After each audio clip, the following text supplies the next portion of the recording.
dit à Vincent Labrune que c'était un guignol. Le président Labrune a expliqué souvent à tout le monde qu'il avait la science infuse et qu'il durerait moins longtemps qu'il n'imaginait dans le football. Et donc j'espère pour lui qu'il l'a bien.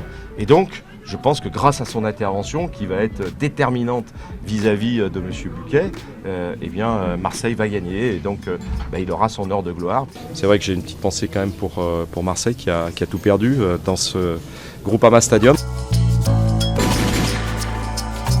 Il y a une accumulation de décisions qui me rendent perplexe. Il y a eu beaucoup d'erreurs d'arbitrage, toujours en notre défaveur. Je n'ai pas compris pourquoi ce penalty que 10 arbitres sur 10 vont siffler n'a pas été sifflé. L'arbitrage n'avait pas été mauvais et il faut le dire. J'ai trouvé l'arbitrage de M. Millot excellent. On fait souvent des procès d'intention aux arbitres alors qu'en fait on voit qu'ils progressent. Il a laissé jouer comme en Coupe d'Europe. Alors c'est vrai que Dijon n'a pas l'habitude de jouer en Coupe d'Europe, donc ils étaient un peu surpris. On sera comme tous les ans devant Saint-Étienne en championnat. Je suis un peu offusqué déjà de la réaction un peu démagogique du président de Saint-Étienne.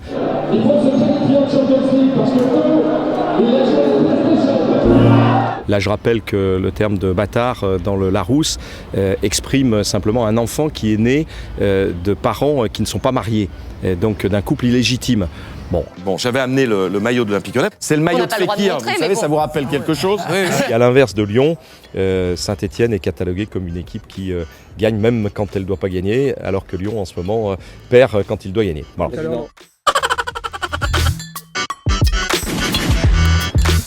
Vous avez la chance d'avoir du pétrole et du gaz sous les pieds et vous pouvez vous payer tout ce que vous voulez. Oublions un peu le Paris Saint-Germain qui est on va dire une anomalie de fonctionnement, un dysfonctionnement de la Ligue, de la Fédération et du ministère des Sports. Nasser ou Desplat ? Il y a toujours une erreur contre nous, mais elle est toujours dans le même sens. Donc voilà, souvent quand c'est à Paris d'ailleurs. Choisir entre la peste et le choléra, c'est difficile. Hein. Non, Nasser. Quand c'est Lyon, vous imaginez que ça va vous faire vendre du papier de plus. L'équipe n'aurait pas dû publier un article aussi méchant, donc j'ai été blessé. Vous passez pour des rigolos. Alors, les apprentis sorciers qui posent des questions comme ça. Vous êtes de quel média pour dire que c'est pas acceptable ?